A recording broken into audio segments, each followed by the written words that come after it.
Hello, everyone. This is Minority Mavericks, and this is Angel Leon, your host. And in today's episode, we have Patrick Driscoll, and he's a managing partner at Chasing Rainbows. I know Patrick's story, and I'm really happy to have Patrick on the show today. But I want Patrick to introduce himself to you because I do want all of you to listen to his story. Fantastic. Thank you so much, Angel, and thanks for having me on the podcast. Yes, my name is Patrick Driscoll. I am a general partner at Chasing Rainbows, which is a VC fund that focuses in the LGBTQ plus community. My background actually was in international development. I worked in Senegal and in West Africa, in Latin America and Colombia, and then in Mexico, doing entrepreneurship training, helping folks with entrepreneurial spirit get access to capital, financial literacy training, etc. And really kind of fell in love with that concept that entrepreneurship is a huge way for folks to economically develop, right? So to create generational wealth and to lead to some great outcomes for everyone. And that trajectory eventually brought me to work for the U.S. Small Business Administration, where I worked with large lenders to direct capital to entrepreneurs on the ground in Los Angeles before I finally got into venture capital with 500 startups back in Mexico City, leading their investor education programs at Stanford and Berkeley. And in INSEAD, I traveled all over the world, to Saudi Arabia, to Southeast Asia, throughout LATAM and in Europe, to run these great programs. I got to learn the ropes of VC in that capacity. I then ran a pretty large accelerator program with the Department of Defense and the government of Norway as well, before running VC product marketing for Carta for a brief stint, and then finally joining Chasing Rainbows, where I got to merge my VC passion with a lot of advocacy work I had been consistently doing on the side for the LGBTQ plus community. Which I'm happy to get into as well. All right, thanks a lot for that, Patrick, and thanks for sharing your background with our audience. It's interesting that you mentioned about generational wealth. I believe that's a concept that a lot of minority groups are not necessarily familiar with, and they just don't necessarily have access to the information on how to even generate that. So that's really important for us minorities to understand and know. There are opportunities and ways out there to generate that generational wealth, right? And this comes, of course, from the help of other groups and other people just like you. So to that end, I would like for you, Patrick, to tell our audience a little bit more about your experience and how you navigated through these journeys, right? I'm sure you had your challenges being part of the LGBTQ community. So I would love for you to share that with the audience. For sure. Thank you so much for the thoughtful question.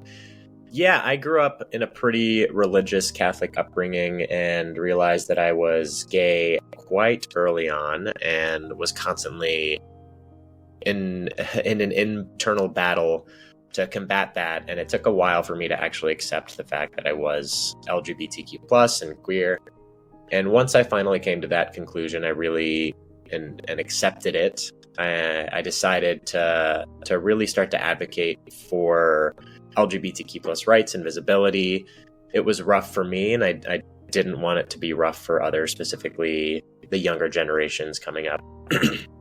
So that, in partnership with my interest in empowering entrepreneurs through access to capital and education, I got really involved with groups like Start Out and Out in Tech and Lesbians Who Tech. I in Latin America and Mexico, when I was based there, I worked a lot with LATAM LGBTQ plus founders, specifically to help get them access to a variety of resources and specifically tap into the LGBTQ plus community who might be able to help them with either investment or hires or something along those lines. Mm-hmm. When I got back to the States in 2019, that's where I really dove into LGBTQ plus entrepreneurship and fell in love with the whole community, right? So about 10 years ago, Start Out, Out in Tech, Lesbians Who Tech, all these great groups launched, Gangels as well, and they have been building up a pretty robust ecosystem and a great number of founders that are now entering into the fray, right? And that's part of the reason why we launched Chasing Rainbows at this time, because we're seeing some really badass founders from the LGBTQ plus ecosystem that historically have not been able to launch companies based on a variety of issues or fear of getting found out. And now that there's a little bit more comfort and a little bit more of a community around the LGBTQ plus community in the founder space specifically to make it possible. And it's super exciting, and it's great that I've been able to be a part of that process. That's great, Patrick. And I'm sure that all these challenges, right, that you faced, they taught you something, right? So can you share a little bit more about all those lessons learned from this journey? Yeah, I learned the number one lesson, which the LGBTQ plus community, that, getting back to the generational wealth component that we touched upon earlier, a lot of LGBTQ plus founders are kicked out of their families. They don't have access to generational wealth for a variety of reasons, specifically because it's an intersectional community as well. Okay. So there are other communities within the LGBTQ plus community that makes it even more difficult for there to be generational wealth. However, there's this idea of found family within the LGBTQ plus space where you can lean into your LGBTQ plus identity with other folks that identify as part of that community. You create your family, you find your friends, and within the entrepreneurial ecosystem and the VC ecosystem, it's the same. So it's been very beneficial to me personally in my professional trajectory to lean into my queerness, right? So I've been able to find these groups, join them, find mentors, find mentees as well. There's a lot of power within the LGBTQ plus community that is a little bit under the radar. And once you're able to tap into that, and I feel like this is the same for all underrepresented groups, finding your community and leveraging that as a superpower and leaning into that identity is sometimes super beneficial. Yeah, definitely. And I like, your passion about it, Patrick, and I really like as well. Just like it's all based on love and support. And I feel that, a lot of minority people out there need that, to feel that support, right? That there's people just like you out there that can help, that can hold their hands and guide them through the right places to be able to accomplish everything you have accomplished. And a lot of people don't know that these resources exist. They don't know that they can actually have access to them, and then they don't really know that there's people that are willing to do it for them and help them out. And this show, part of the goal of it, right, is to expand that voice, create that awareness.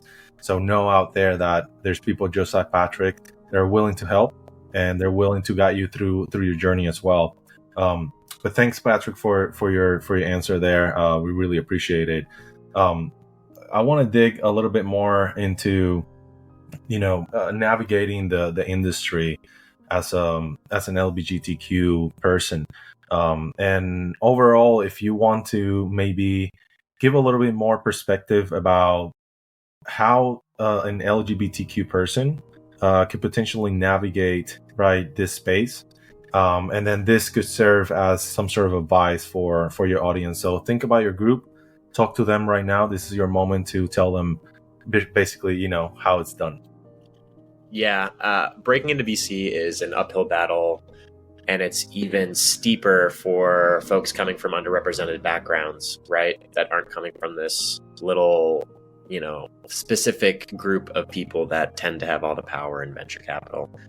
So for me, my background wasn't in finance. It wasn't in investing. It was in international development, right? So that kind of set me apart, A. B, I'm a member of the queer community. How can that not be anything but a barrier to break into this very heteronormative industry?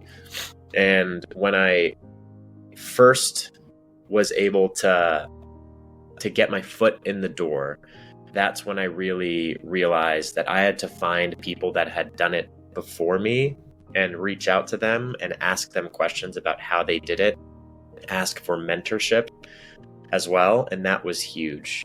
Fortunately for myself and many other kind of intersectional identities in the LGBTQ plus community in venture and in startups, there have been folks that have been able to break through. And I'm so thankful for them because they've kind of set the stage to indicate that it's possible, right? And I've been pretty, not necessarily aggressive, but I have gone out of my way to try to find those people and ask them questions and ask them advice on how to do it. And, again, these affinity groups like Start Out and Lesbians Who Tech and Out in Tech and LGBTVC, all of these really great affinity groups, it's a great way to get involved and to start building your brand. And, the one thing that I recommend all folks looking to break into VC, regardless of background, is figure out your differentiator. This is kind of the same thing for founders as well. You need to figure out what your superpower is, what your expertise is, what sets you apart from all other people or most other people. And once you identify that, lean into it and then find a mentor that will help you get into that next stage of your professional development, whether it be in VC or in startups, and then kind of hit the ground running. But it needs to be systematic, I'd say. I would sit down and kind of make a plan. Yeah, that's great, Patrick. And I'm sure a lot of people out there are going to listen to this and listen to your story, listen to this advice. And this is all great advice. So we really appreciate it. I really liked as well that, you mentioned about mentors and mentees. I think that's also really important, right? So yes, you should look out for mentors, but I do believe that within the VC founders and, entrepreneurs world, right?